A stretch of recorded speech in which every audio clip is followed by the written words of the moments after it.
Assalamualaikum warahmatullahi wabarakatuh. Waalaikumsalam warahmatullahi wabarakatuh. Ya Rabbi bil Mustafa balligh maqasidana waghfir lana ma madha ya wasi'al karami.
يغفر لهم ويرحمهم ويعافيهم وعلي درجاتهم في الجنة ويعيد علينا من بركاتهم وأسرارهم وأنوارهم وعلومهم ونفحاتهم وكراماتهم وإمدادهم في الدين والدنيا والآخرة. الفاتحة على هذه النية وعلى كل نية صالحة جالبة لكل خير دافعة لكل شر. وإلى حضرة النبي محمد صلى الله عليه وآله وصحبه وسلم الفاتحة. أعوذ بالله من الشيطان الرجيم. بسم الله الرحمن الرحيم. الحمد لله رب العالمين الرحمن الرحيم مالك يوم الدين. إياك نعبد وإياك نستعين. اهدنا الصراط المستقيم صراط الذين أنعمت عليهم غير المغضوب عليهم ولا الضالين.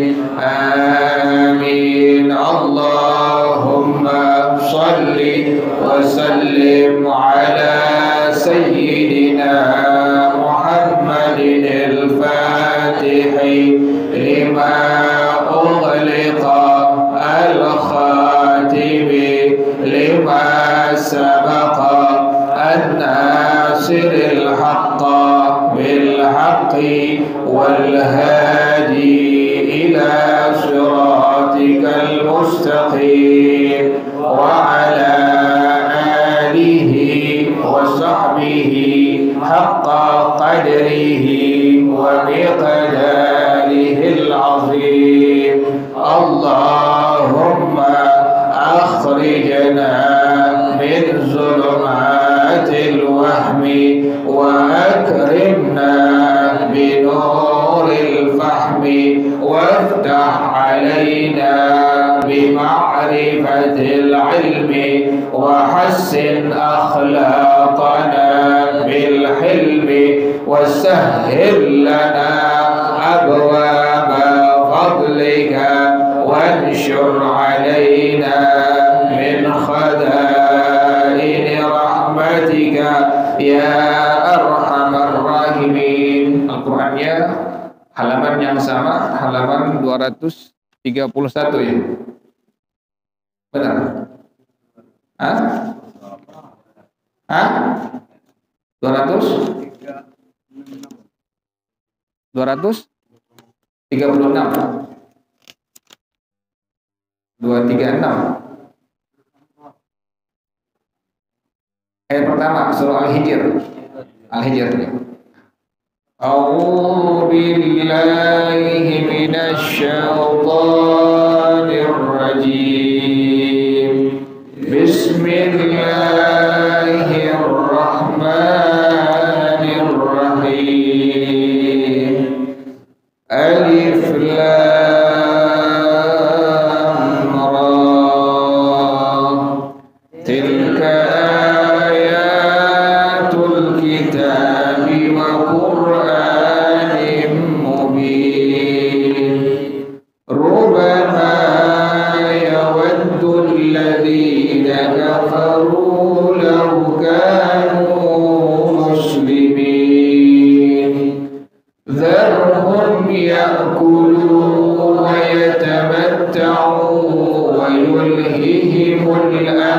فسوف يعلمون وما أهلكنا من قرية إلا ولها كتاب معلوم ما تسبق من أمة أجلها وما يستأخرون وقالوا يا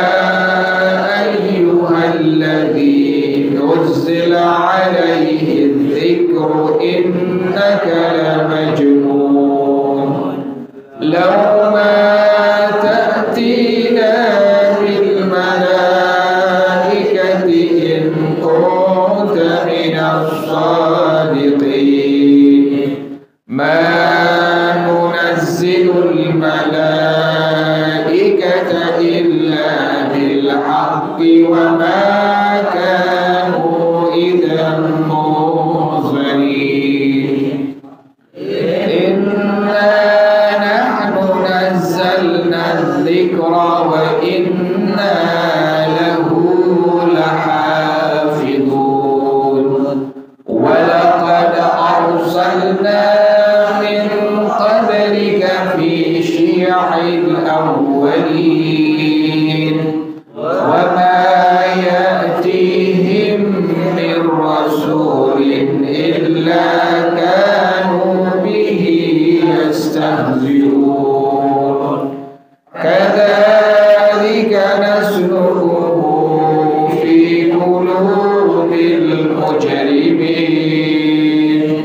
لا يؤمنون به وقد خلت سنة الأولين ولو فتحنا عليهم بابا من السماء فظلوا فيه يعرجون لقالوا إنما سكرت أبصارنا بل نحن قوم مسحورون صدق الله العظيم اللهم ارحمنا بالقرآن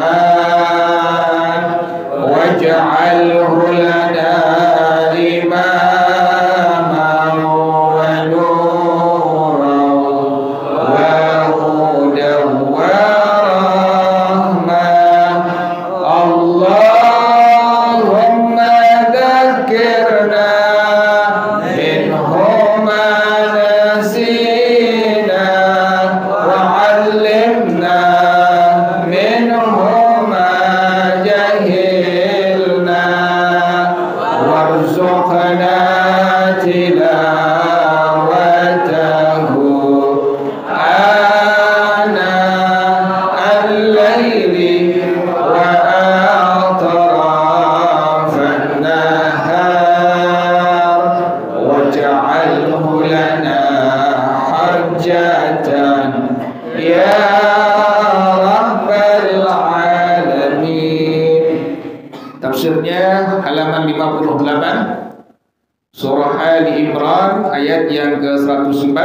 Bacaannya wal takum minkum ummatun yad'una.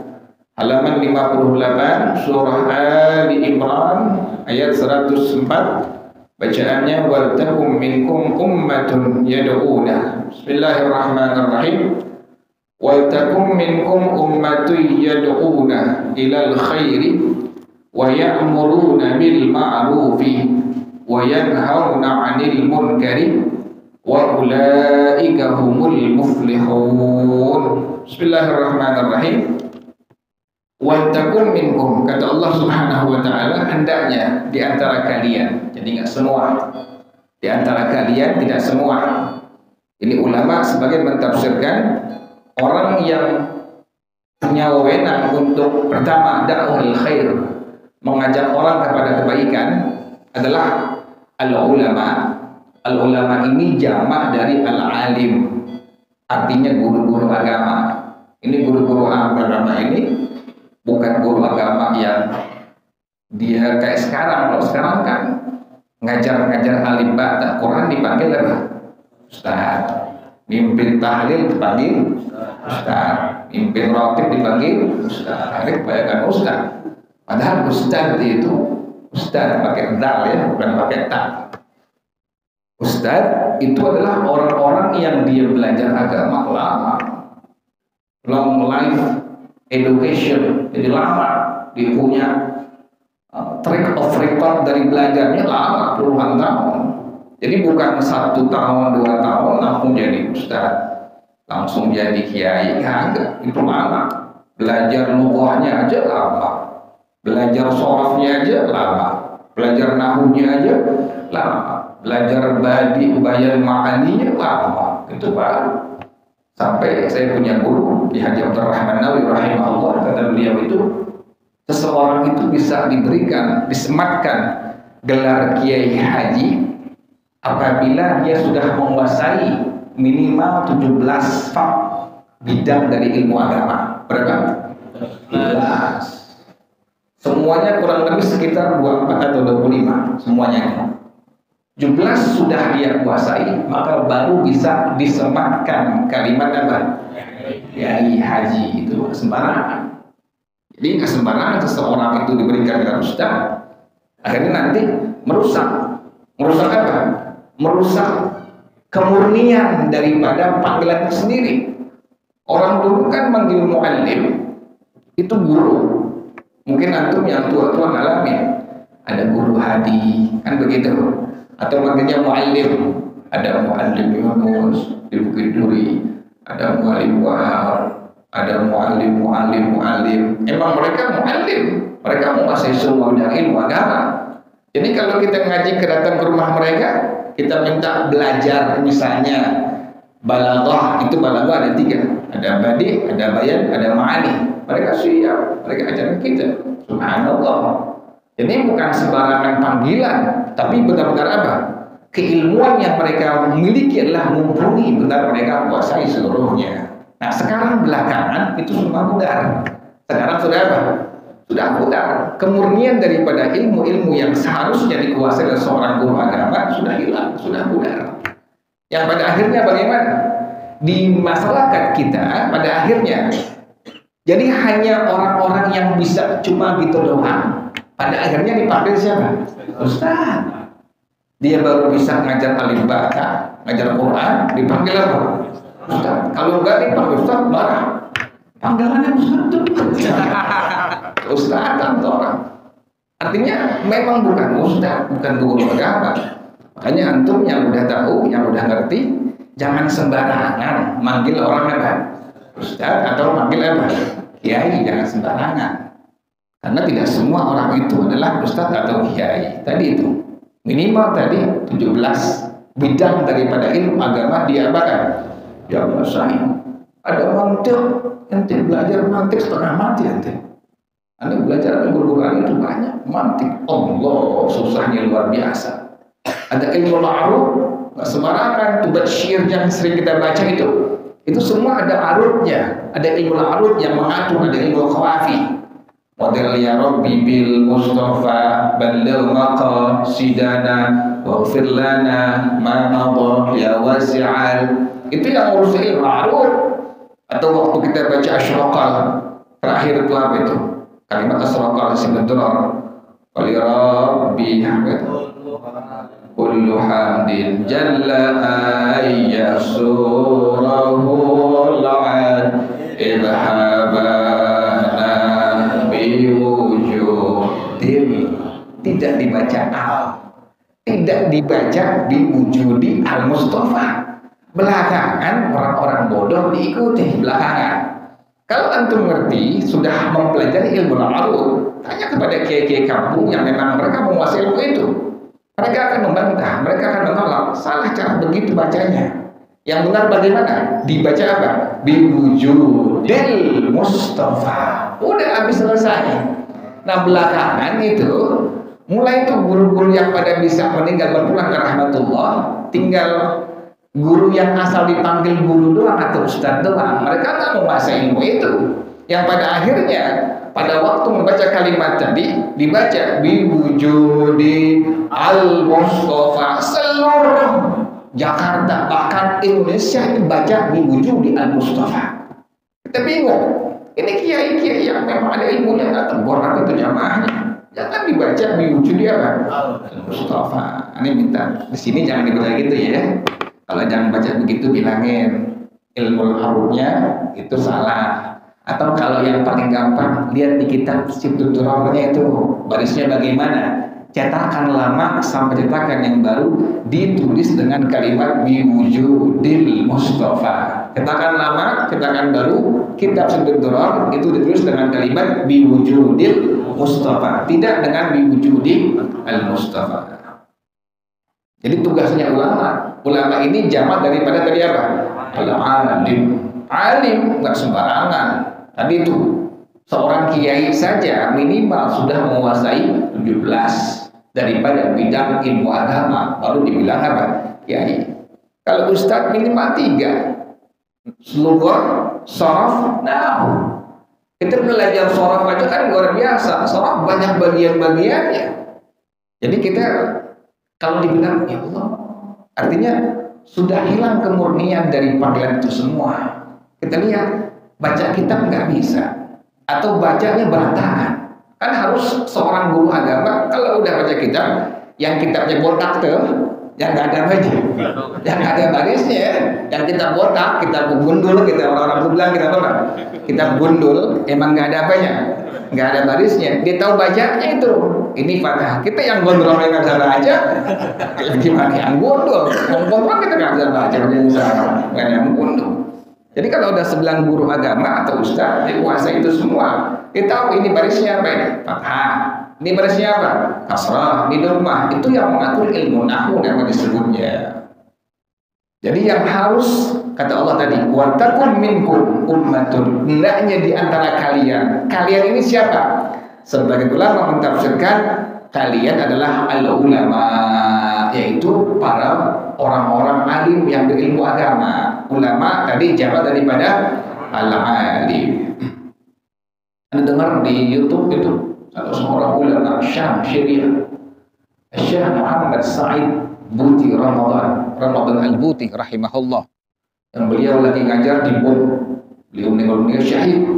Itu beliau waktu diwawancara seorang wartawan, dan ini wartawan bilang, wahai Syekh, ada dokter, saya lupa, engkau ini adalah minal ulama. Apa jawab beliau? Engkau ini termasuk daripada bagian ulama. Apa kata beliau? Lastu ana minal ulama.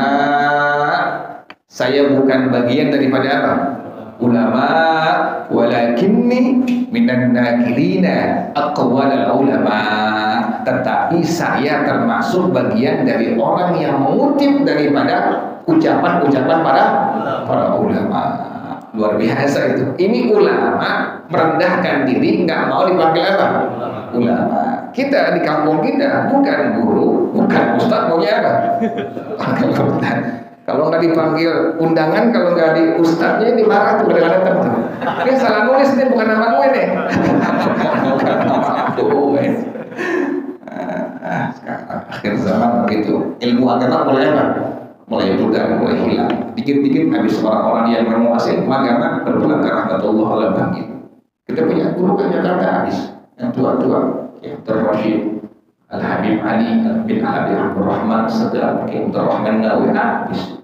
Yang sepuh-sepuh yang memang mereka mereka kuasai semua. Saya pun tafsir dan punya guru itu berpulang ke rahmatullah semua. Tinggal kita melakukannya semua. Jelas ya. Jadi yang disebut dengan wa takum minkum ummatun adalah orang-orang yang berilmu apa? Berilmu agama. Mereka punya wewenang apa? Yang pertama, yad'una ilal khairi, mengajak orang kepada kebaikan-kebaikan, ngajak orang kebaikan kerjanya. Jangan ulamanya, jangan orang alimnya, orang mukmin yang sejati, muslim yang sejati. Dimanapun dia ada, kata Rasulullah SAW, al-mu'min kan nakhlah. Seorang mukmin yang sejati, seorang muslim yang sejati kan nakhlah, seperti lebah. Seperti apa? Lebah. Antum lihat lebah deh. Lebah di mana ada nguntungin orang nggak? Nguntungin orang dia. Tapi jangan diganggu, ngantuk nanti gitu. Lebah itu untungin orang, madunya kan orang untung, sekitar itu lebah, orang untung ada madunya dihasilkan. Jadi al-mu'min kan nakhlah. Orang mukmin seperti apa? Seperti lebah. Juga al-mu'min man la ya'laf yu'laf. Kata Rasulullah SAW, seorang mukmin yang sejati, muslim yang sejati adalah orang yang man ya'laf yu'laf, orang yang nyenengin orang lain. Juga di samping itu dia disenangi oleh orang lain. Inilah orang mukmin kata Rasulullah Shallallahu Alaihi Wasallam. Jadi pertama tadi, seorang yang disebut dengan al-alim tugasnya mengajak orang kepada jalan kebaikan. Yang kedua adalah kata Allah Subhanahu Wa Taala, wa ya'muruna bil ma'ruf, mengajak orang dengan hal yang ma'ruf. Kita bilang amr ma'ruf. Yang ketiga, wa yanhauna 'anil munkar, kita bilang nahi apa? nahi munkar. Ini tugasnya. Pertama, mengajak orang kepada kebaikan. Yang kedua, amal ma'ruf. Yang ketiga, nahi munkar. Ini luar biasa. Dan seorang ulama zaman tabi'in bilang, Al-Imam Sufyan Ats-Tsauri rahimahullah, mengenai orang-orang yang suka mengajak orang kepada kebaikan. Yang pertama, yang kedua, amal ma'ruf. Yang ketiga, nahi munkar. Kalau ini orang sudah tiga ngajak orang kepada kebaikan, amar ma'ruf, nahi munkar, semua ucapannya dasarnya ulama-ulama sebelumnya, tidak keluar dari pendapat para ulama sebelumnya.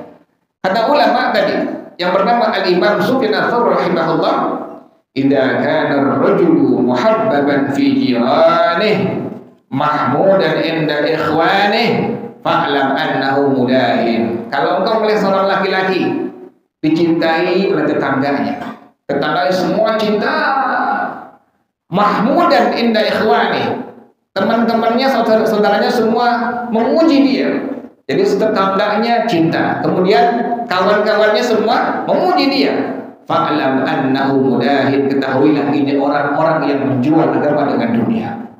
Orang kalau nyampein hak, nyampein syariat, kira-kira orang benar nggak? Orang benar nggak demen. Nyampein ente amar ma'ruf nahi munkar, ini hukumnya dalam hukum agama, ente sampaikan.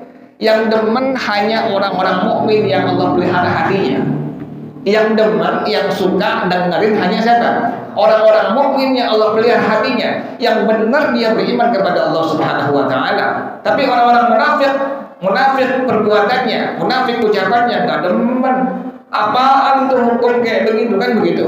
Tapi orang mukmin yang sejati disampaikan hukum agama, ulama yang bilang mereka akan mengatakan sami'na wa ata'na. Tapi orang munafik hatinya, munafik perbuatannya, munafik ucapannya, dibilang hukum apaan kayak begitu. Anda mau sampaikan sekarang masalah apa?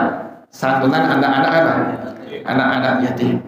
Ini hukum, ini ulama yang bilang, ulama yang sudah menulis jauh-jauh hari. Kita kan suka ngadain tuh santunan anak yatim. Antum mesti tahu definisi anak yatim itu apa. Yang pertama ulama bilang, yang disebut anak yatim adalah anak kecil laki perempuan yang ditinggal mati oleh bapaknya. Pertama itu. Jadi pertama, anak yatim, anak kecil laki perempuan yang ditinggal mati oleh bapaknya. Yang kedua, anak ini belum mencapai usia baligh. Kata Rasulullah SAW, la yutma ba'dal bulugh, tidak dibilang yatim setelah dia baligh. Jadi pertama tadi yatim adalah anak kecil laki perempuan yang ditinggal mati oleh bapaknya. Udah jenggotan, bukan yatim. Ada yatim juga dong gitu. Kita kan yatim semua di sini deh. Oh, kan yatimnya. Yatim semua gitu deh. Artinya apa tadi? Agama kasih tahu. Yang dibilang yatim enggak semua. Ada batasannya. Tadi yang pertama, anak kecil laki perempuan yang ditinggal mati oleh bapaknya. Yang kedua, ini anak kecil laki perempuan belum menginjak usia apa? Usia baligh. Nah, antum ngadain santunan anak-anak yatim. Yang antum mesti cari itu harus anak-anak yatim murni. Sekarang udah bangkotan, gimana hukumnya? Udah SMP kan udah balik. SMA udah apa? Udah balik. Kemudian yang ketiga apa lagi? Ini yatim emang nggak punya penghasilan di orang tuanya, atau punya tapi nggak mencukupi, nggak mampu artinya. Tapi kalau diundang santunan yatim, ini yatim pakai Android Samsung, bawa handphonenya 2 lagi. Nggak pantas santunnya kayak begini. Jadi antum lihat-lihat dulu. Ini orang tuanya udah meninggal bapaknya, tapi mampu nggak dia? Oh mampu, orang motornya 2, yang satu Nmax, yang satu Beat, mampu kan dia tuh, motor bagus semua, handphonenya 9 lagi handphonenya. Ini mampu namanya. Kategori tadi yang pertama, anak yatim, anak yang ditinggal mati oleh siapa? Bapaknya. Yang kedua, ini anak belum mencapai usia baligh. Yang ketiga, memang dia nggak mampu. dia punya ibu kerjanya nggak mencukupi kebutuhannya, dia nggak mampu. Nah, orang ini, anak ini disebut dengan anak apa? Anak yatim. Antum ngasih santunan, bikin proposal ke masyarakat, sebar dengan kalimat santunan untuk anak-anak, wajib cari kategori anak yang seperti tadi dalam hukum agama. Jadi nggak boleh kecuali kalimat seperti ini. Kalimatnya santunan untuk anak-anak yatim dan anak-anak duafa. Boleh, silahkan, tuh diperbolehkan, karena ada anak yatimnya juga ada anak apa ya? Duafanya, silahkan diperbolehkan. Tapi kalau antum hanya mencari proposal santunan untuk anak-anak yatim, cari yang murni hanya anak-anak yatim. Itu tidak diperbolehkan. Yang kedua adalah yang antum seperti itu duit santunan anak yatim tidak diperbolehkan buat beli snack, nggak boleh dibeliin buat makanan, minuman, makan buat jamaah, nggak boleh. Yang ketiga, nggak boleh dipakai untuk hadiah penceramah, nggak diperbolehkan. Kecuali proposalnya jelas rinciannya, santunan anak-anak yatim dan duafa 20 juta rupiah habisin tuh. Kemudian penceramah misalnya 2 juta. Kemudian snack misalnya 5 juta. Nah, yang 20 ini habiskan untuk anak-anak yatim dan anak-anak duafa. Demikian tuh. Tapi kalau antum proposalnya minta ke masyarakat untuk santunan anak-anak yatim, tidak ada anak duafanya, maka wajib cari kategori yang tadi pertama tuh. Yang pertama, ini anak ditinggal mati oleh bapaknya. Kedua, ini anak belum mencapai usia. Yang ketiga tadi, ini anak memang orang tuanya tidak apa? Tidak mampu. Jadi jangan sembarangan. Ada yang ngajar di sebuah bank di Jakarta.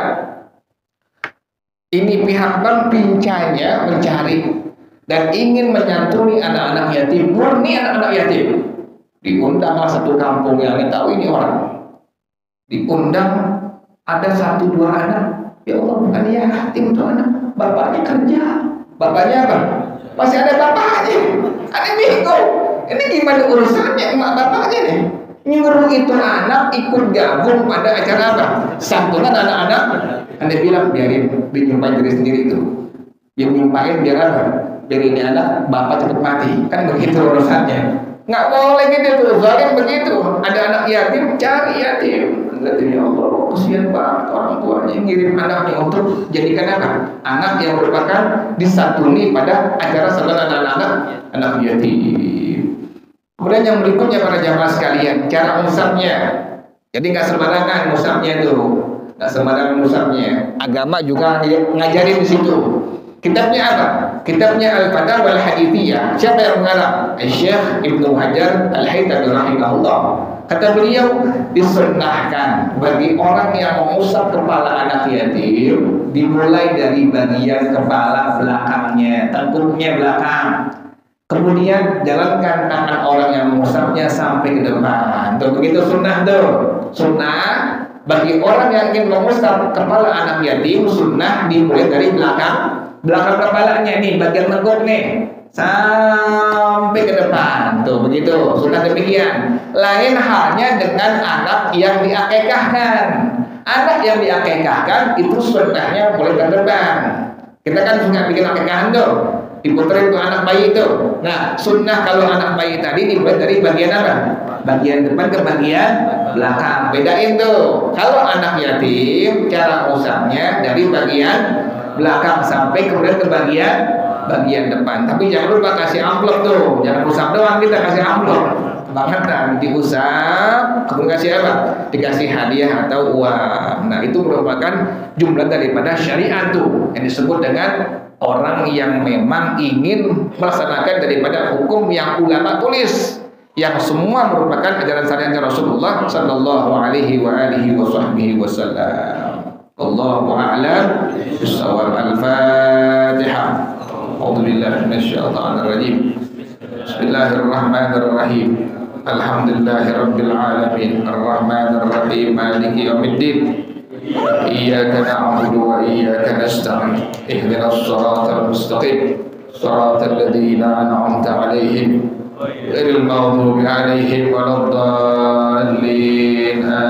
آمين. بسم الله الرحمن الرحيم. الحمد لله رب العالمين حمدا يوافي نعمه ويكافئ مزيدا. يا ربنا لك الحمد كما ينبغي لجلال وجهك ولعظيم سلطانك. سبحانك لا نحصي ثناء عليك أنت كما أثنيت على نفسك. فلك الحمد حتى ترضى ولك الحمد إذا رضيت ولك الحمد بعد الرضا. اللهم صل وسلم على سيدنا محمد وعلى آل سيدنا محمد. يا حي يا قيوم يا بديع السماوات والأرض اللهم اهدنا بهداك واجعلنا ممن يسارع في رضاك ولا تولنا وليا سواك ولا تجعلنا ممن خالف أمرك وعصاك.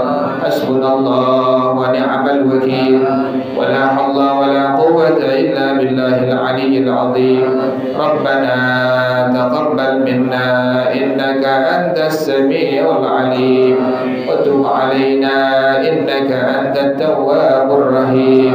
ربنا آتنا في الدنيا حسنة وفي الآخرة حسنة وقنا عذاب النار يا ذا الجلال والإكرام يا أرحم الراحمين. رب اغفر لي ولوالدي وارحمهما كما ربياني صغيرا.